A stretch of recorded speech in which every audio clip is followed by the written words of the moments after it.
Bon, il y a toujours tant à dire sur notre pays qui marche sur la tête. Encore une fois, oui, mon antienne, rabâchée pour dire comme je suis constamment renversé à nous observer. Surtout quand mon regard se porte sur le terrain politique qui, certes, n'est pas le seul champ d'expérimentation, d'expérience sociale bizarre au Sénégal.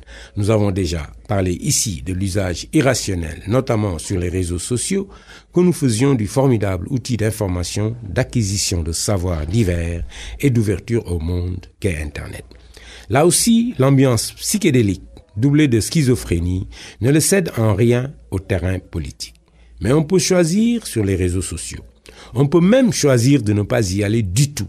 Et en y allant aussi, peut-on choisir quoi y faire, qui y fréquenter, quand arrêter cette fréquentation. Et c'est valable pour tous ces secteurs de notre vie, mis constamment en danger par ceux qui les animent, pour des raisons que personne ne cerne jamais nettement. Ici aussi, on peut choisir, se donner les moyens de regarder ailleurs quand, par exemple, les enseignants de grève en grève chahutent l'avenir de nos enfants pendant que les autorités semblent dépassées par l'ampleur des problèmes. Choisir, et ce n'est certes donné qu'à une minorité, c'est mettre ses enfants dans l'enseignement privé où servent ces mêmes grévistes du public. Même attitude quand c'est le personnel de santé, médecins et spécialistes compris, qui débraye. On peut se rabattre, quand on est de cette même minorité privilégiée, sur les cliniques privées où également pratiquent les professionnels grévistes du service public.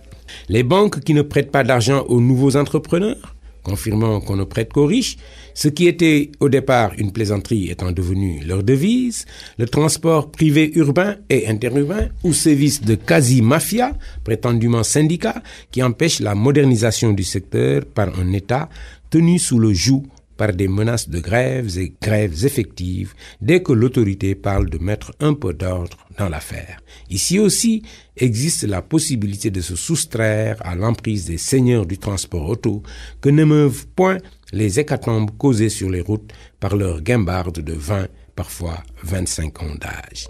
Et j'en passe des pires parfois.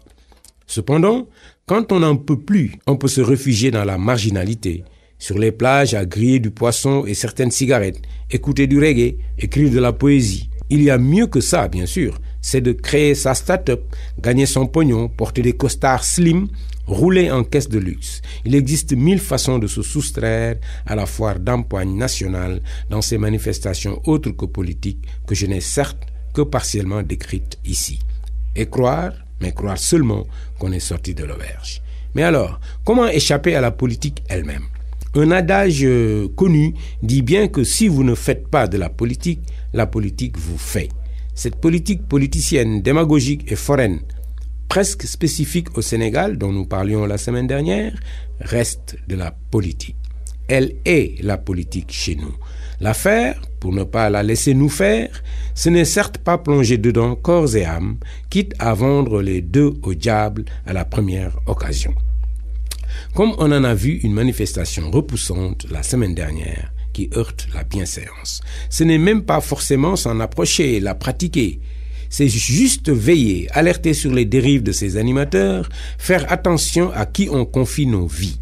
Parce que si on continue à regarder cette arène où, comme dans bien des domaines au Sénégal, les guignols si visibles et tonitruants ont éclipsé les personnes de qualité, de grande qualité, comme juste un cirque, elle risque de le devenir effectivement parce que les personnes de qualité vont la déserter pour nous laisser les saltimbanques incultes qui croient qu'on entre en politique pour se faire du pognon avec, ils ne doutent vraiment de rien, la dignité en prime, le beurre et l'argent du beurre.